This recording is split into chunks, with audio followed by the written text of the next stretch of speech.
Yo quiero ir directo a lo que estamos estudiando. Venimos estudiando la serie Pilares del Reino.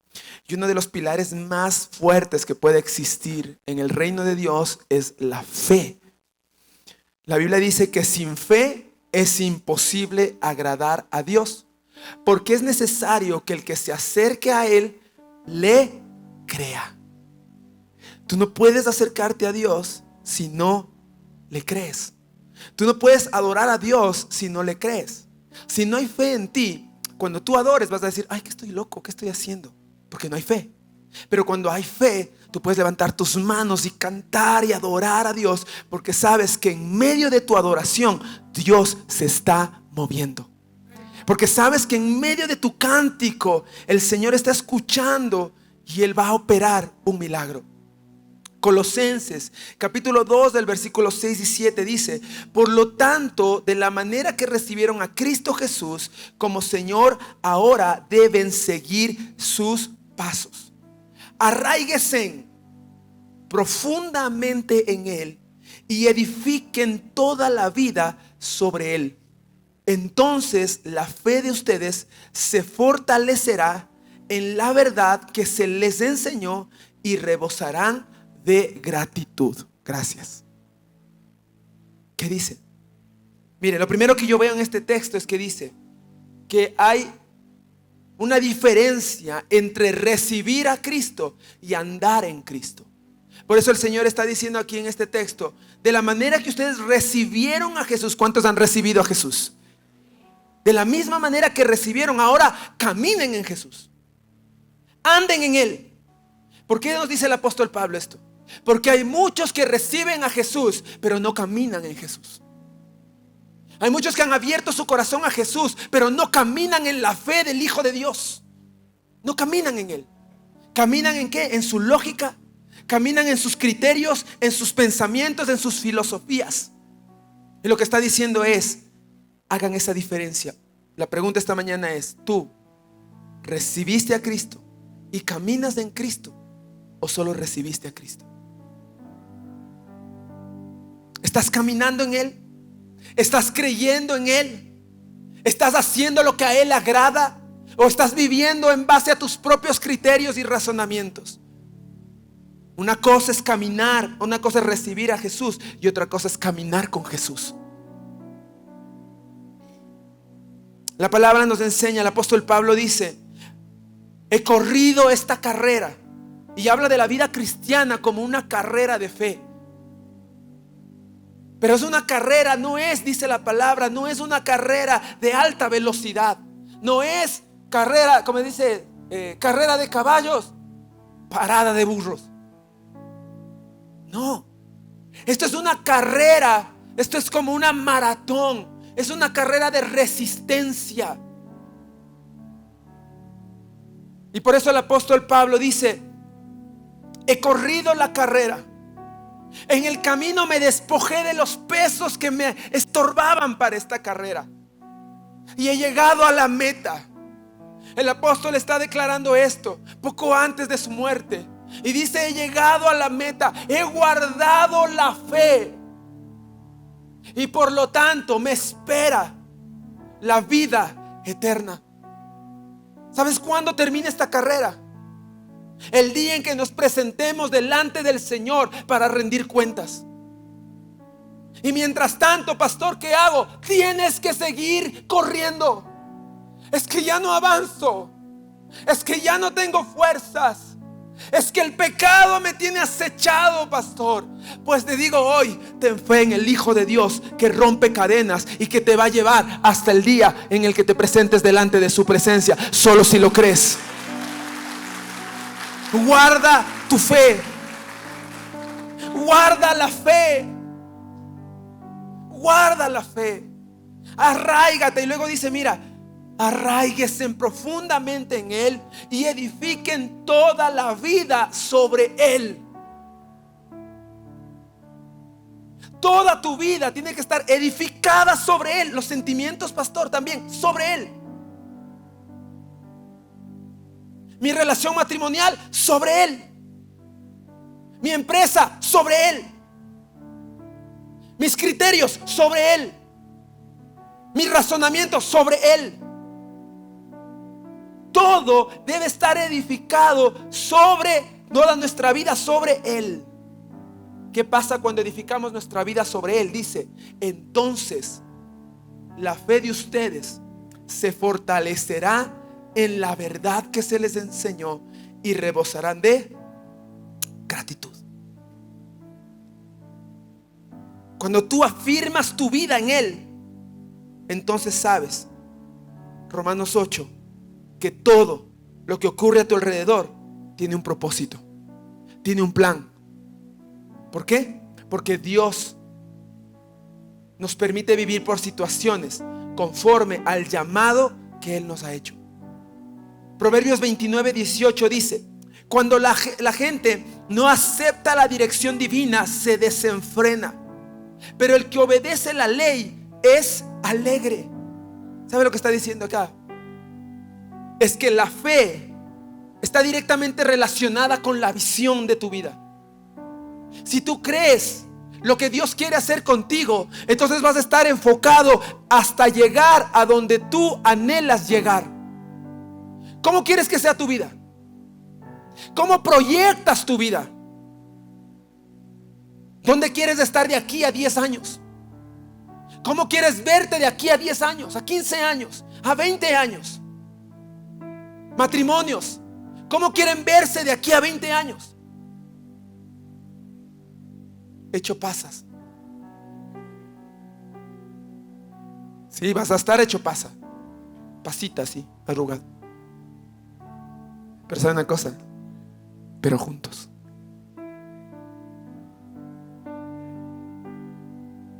Cuatro dijeron amén. Los cuatro, hecho pasas, pero juntos. ¿Sabes por qué?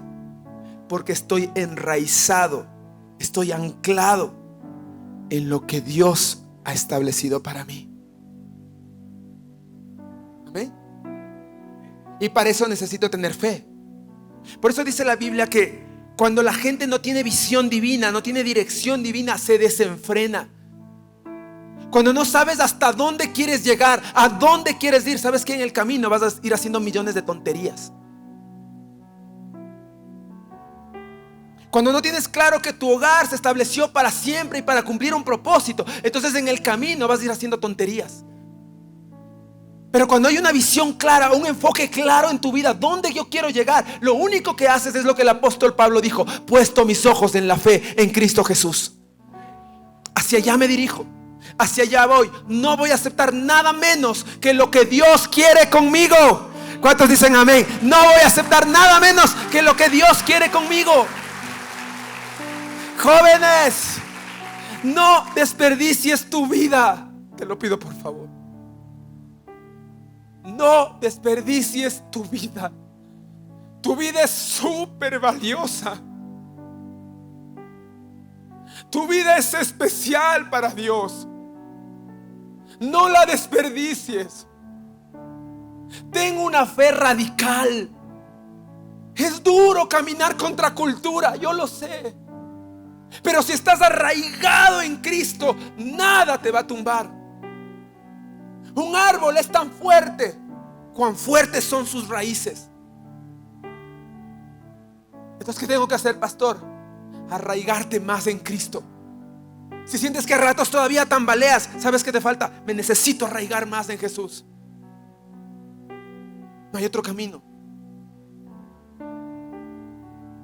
Hebreos 11:1 nos habla de la fe y dice: la fe demuestra la realidad de lo que esperamos. Es la evidencia de las cosas que no podemos ver. Mira lo que dice: la fe demuestra la realidad de lo que esperamos. ¿Qué esperas? ¿Qué esperas en tu futuro? Jóvenes, ¿qué esperas de tu matrimonio? Como mi mamá y mi papá. Si nos va bien, chévere. Si no, me divorcio. ¿Para qué un estorbo? Si eso es lo que piensas, eso es lo que te va a venir. Pero ¿cuántos acá, jóvenes solteros, están anhelando matrimonios de bendición? ¿Cuántos están anhelando familias de bendición? Y eso no se trata solo para que tú seas feliz. ¿Sabes por qué yo oro con mi esposo? No, con mi esposo.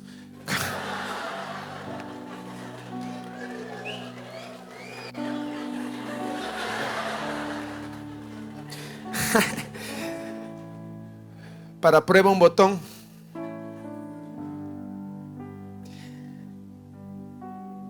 Nosotros estamos orando con mi esposa mucho por los jóvenes solteros, para que se casen bien.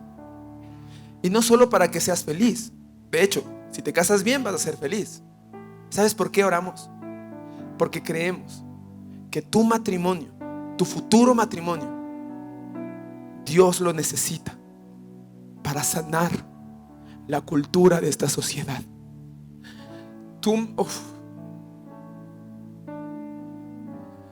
matrimonio, tu futuro matrimonio, Dios lo necesita para reconstruir la imagen de la familia en esta sociedad.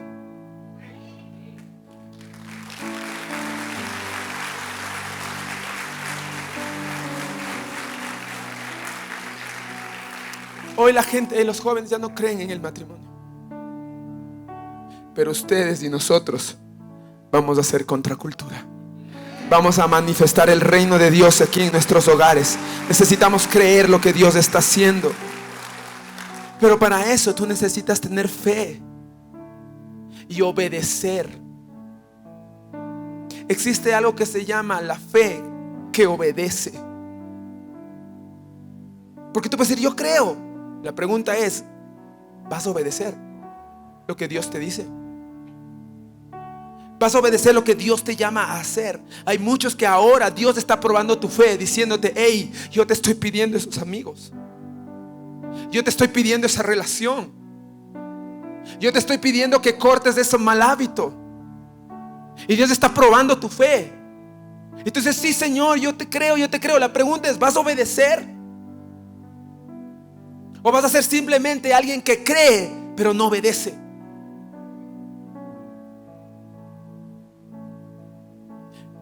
Hay cosas que Dios nos va a pedir que no son fáciles, que nos va a costar lágrimas. Si no, pregúntale a Noé lo que él sintió cuando Dios le dijo, construye un arca. ¿Sabes el antecedente histórico de esto? Y geográfico. Número uno, históricamente los teólogos afirman que hasta los tiempos de Noé nunca había caído agua del cielo. Es decir, ellos no conocían el término lluvia. Si yo le digo a usted lluvia, ¿qué se imagina? La lluvia, pues. Sea más específico, por favor. Agua cayendo del cielo, eso es la lluvia. Los teólogos afirman que en los tiempos de Noé jamás había llovido. Es decir, Noé no conocía este término. Para él fue totalmente nuevo cuando Dios le dice, construye el arca porque va a llover. Y yo, what? What is that? I don't know what is that. Se me cruzó ya. Y Noé, me encanta. Otra cosa geográfica. Una cosa hubiese sido que Noé, por ejemplo, hubiese vivido al filo, no sé, en Atacames o en San Andrés o en Cartagena, en Barú. Ya les dio ganas de viajar, ¿no es cierto? A mí también. ¿Por qué? Porque capaz si le hubiese dicho eso, él decía, bueno, sí, va a construir un arca, luego Dios se las va a ingeniar para empujar el arca un poquito y meterse al mar. Pero resulta que Noé geográficamente vivía totalmente al otro lado de donde estaba el mar. O sea, lo que Dios le estaba pidiendo a Noé era una completa locura. Pero ¿sabes qué hace Noé? Noé estaba relajado, estaba tranquilo, ya estaba retirado, ya vivía de la pensión de Elías. Ya no tenía por qué meterse en problemas. Ya no tenía, oiga, escúcheme, ya no tenía por qué hacerlo. No tenía nada que demostrar a nadie. Había trabajado toda su vida. Pero viene Dios y le dice: Noé, constrúyeme un arca. ¿Y sabes lo que hace Noé? Lo empieza a hacer. ¿Sabes cuánta gente lo debió criticar? ¿Sabes cuánta gente lo debió juzgar? Estás loco. Están locos. Estos cristianos radicales, locos.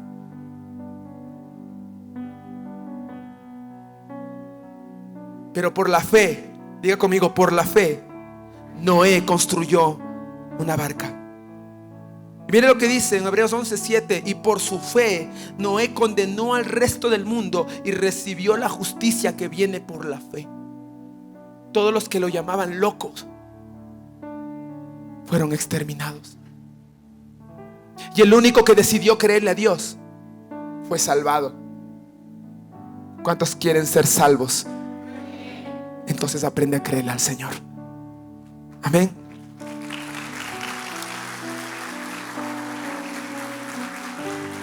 Otro loco que le creyó a Dios, Hebreos 11:8, fue Abraham. Lo de él es más loco todavía. Por la fe Abraham obedeció cuando Dios lo llamó para que dejara su tierra y fuera a otra que él le daría por herencia. Se fue sin saber a dónde iba. Esto está loco. Abraham, toma tus cosas, alza tu carpa, te vas a ir a donde te voy a mandar. Ok, Señor, ¿a dónde? Arma las cosas, arma la carpa y sal con tus hijos y con tu esposa a donde yo te voy. Pero ¿a dónde, Señor? Arma tus cosas. Familia, nos vamos. ¿A dónde? Armen su carpa.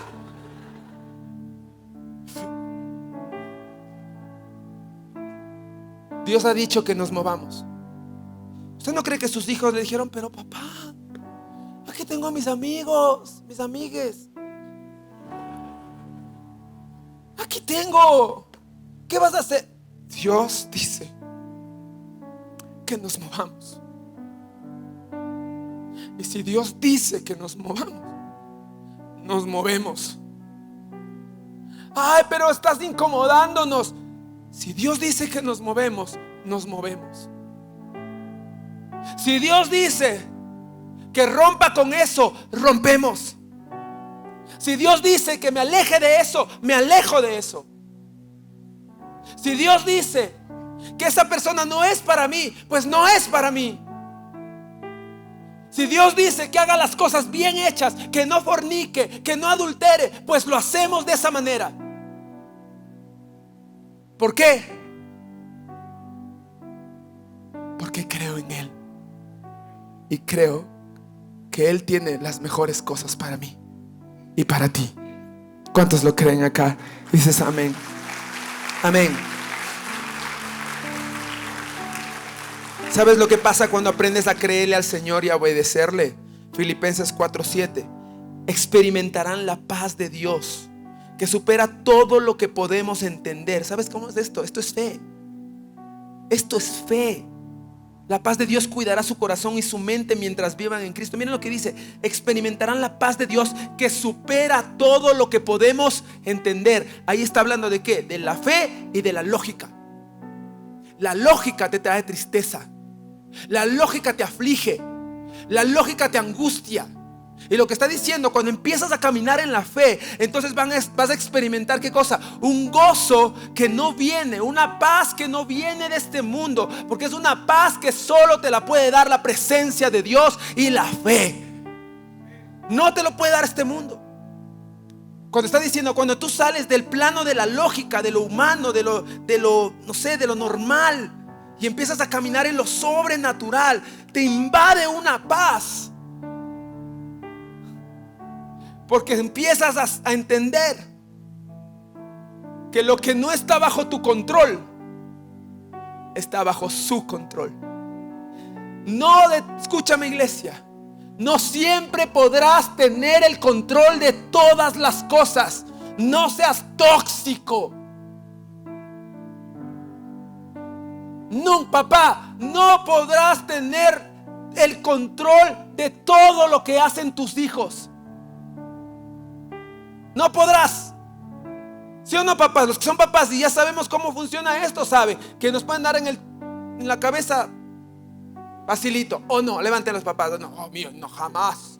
Jamás mi hijo me ha dado en la cabeza. Jamás mi hija. Si yo voy a tu cabeza y la toco, capaz me encuentro un empedrado. Pero siempre digo, yo prefiero saber la verdad de mis hijos siempre. Siempre. Porque cuando yo sé la verdad de mis hijos, entonces puedo ayudarlos. ¿Amén? Puedo apoyarlos, puedo ministrarlos. Pero si el diablo mantiene ocultas cosas que ellos están viviendo, entonces ¿cómo los ayudo? No siempre tendrás el control de todo. Novios, hay novios que se vuelven tóxicos y quieren tener el control de todo de la novia. ¿Qué horas entras? ¿Qué horas sales? ¿Qué horas estás? ¿Por qué te demoraste? Te pasaste 30 segundos. Oiga, si su novio es así, hermano, y es cristiano, mándelo a mi oficina, porque ese Wambran está en liberación. Si no es cristiano, ¿qué haces con ese? ¿Estamos acá? ¿Cuántos están siendo bendecidos? Amén. ¿Cuántos quieren la paz de Dios en sus vidas?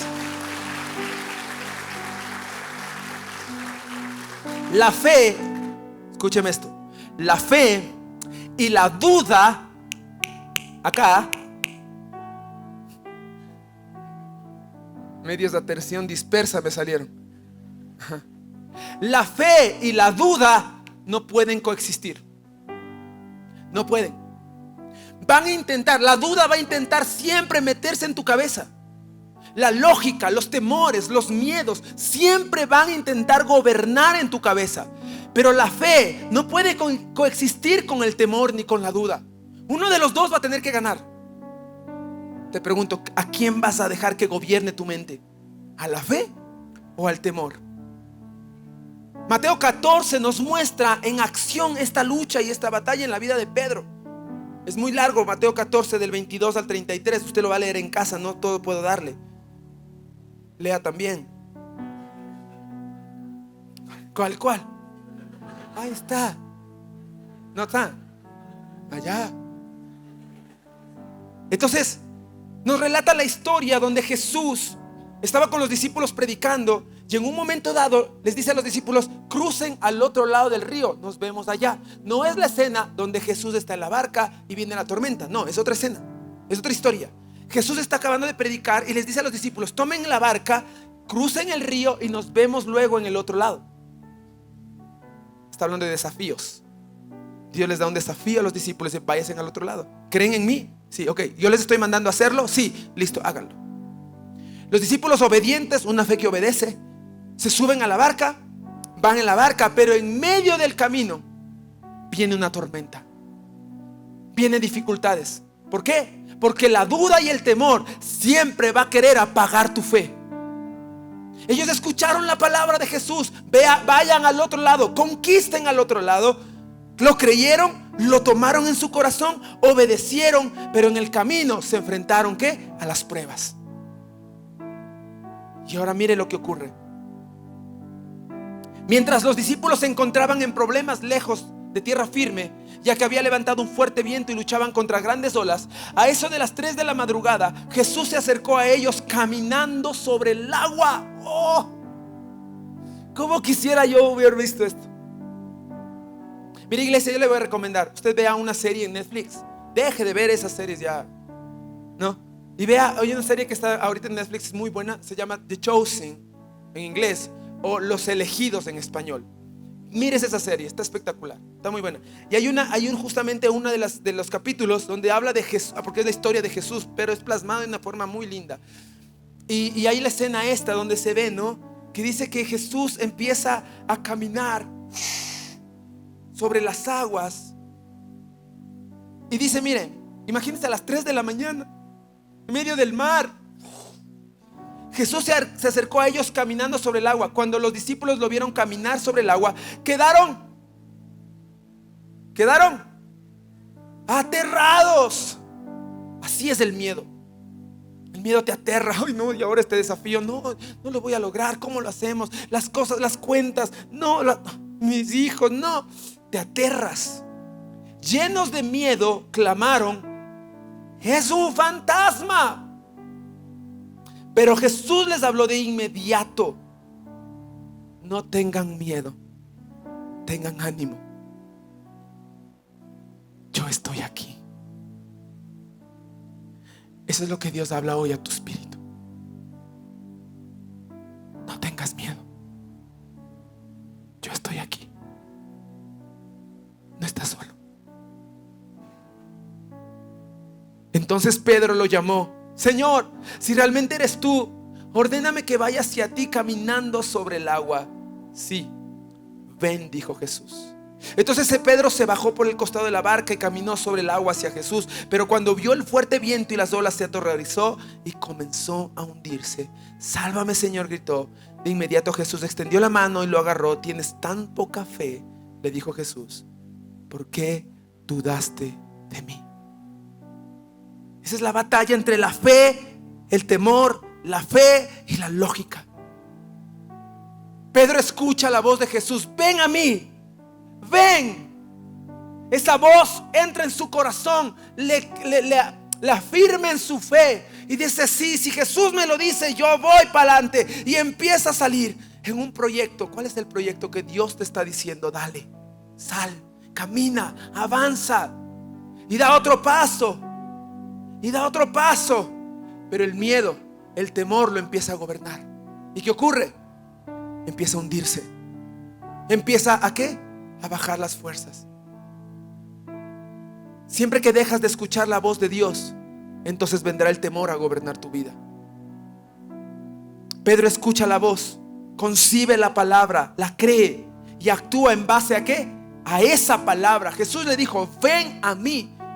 Él actuó en base ¿a qué? A esa palabra de Dios. Y el obedecer a esa palabra de Dios lo llevó a caminar en lo sobrenatural. ¿Cuántos quieren caminar en lo sobrenatural? ¿Cuántos quieren caminar en lo sobrenatural? Tienes que aprender a escuchar la voz del Señor. Caminar en lo sobrenatural significa, ¿sabes qué? No mires tus necesidades. No mires, porque si las miras te afliges.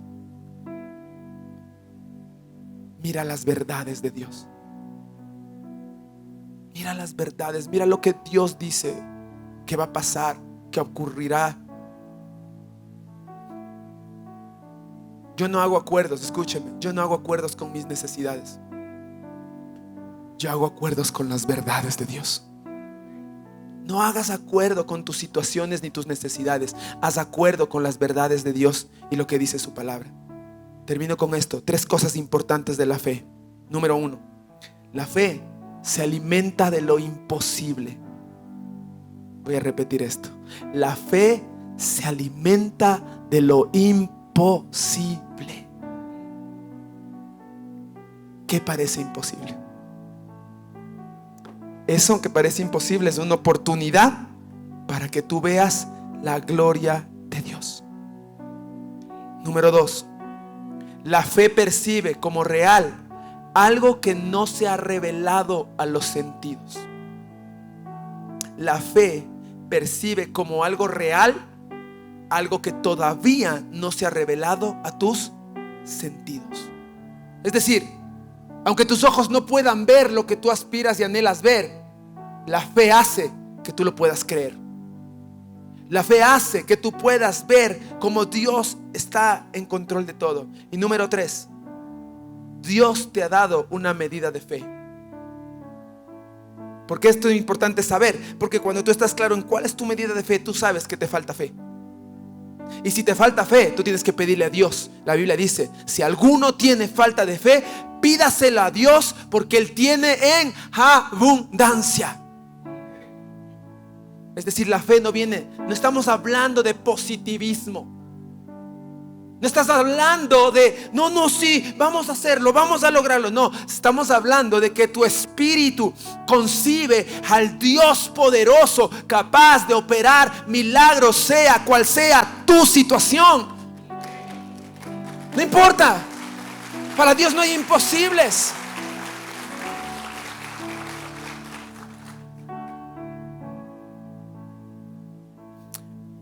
Escuche la pregunta que le voy a hacer. Levante la mano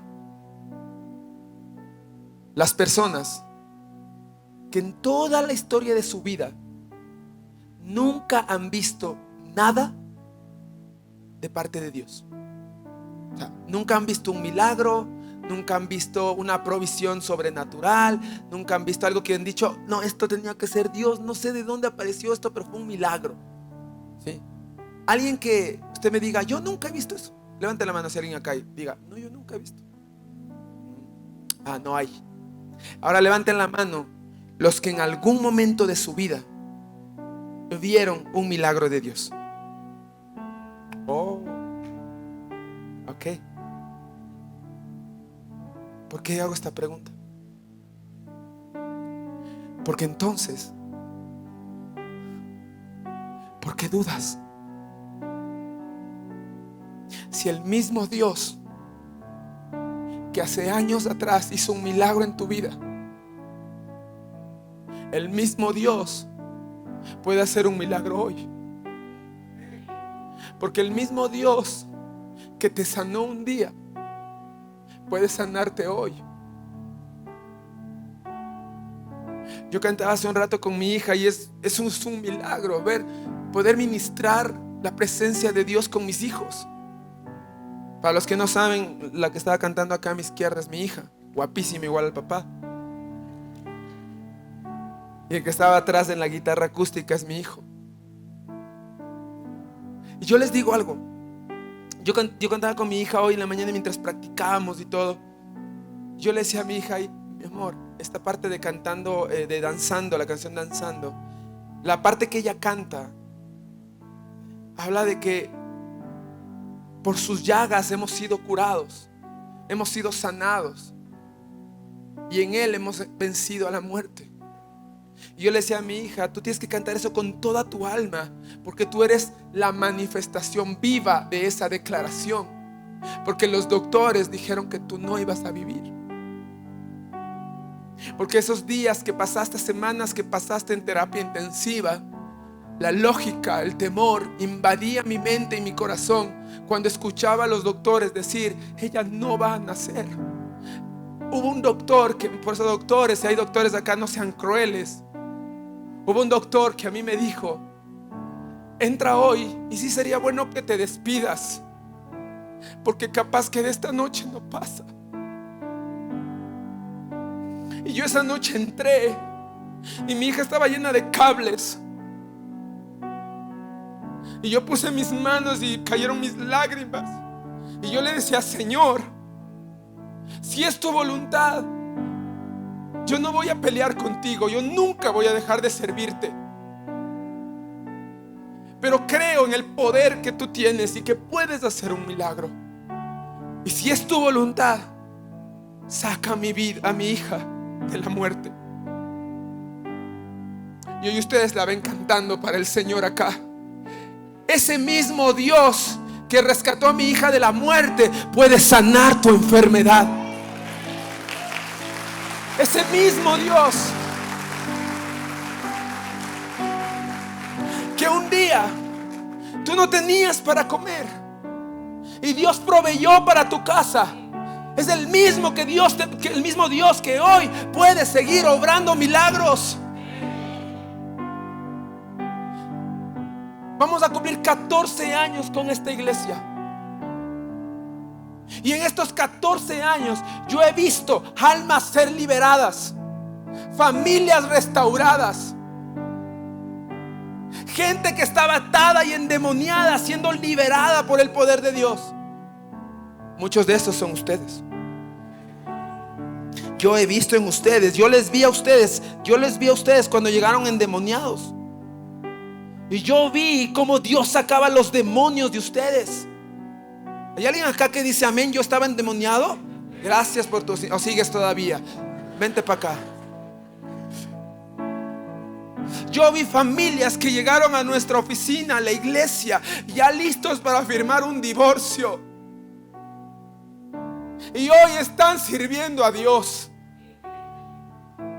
No me vengas a decir que no debo creer en eso, que son falacias. No me digas eso, porque yo sé el Dios en el que he creído. Y el Dios poderoso está listo para obrar milagros.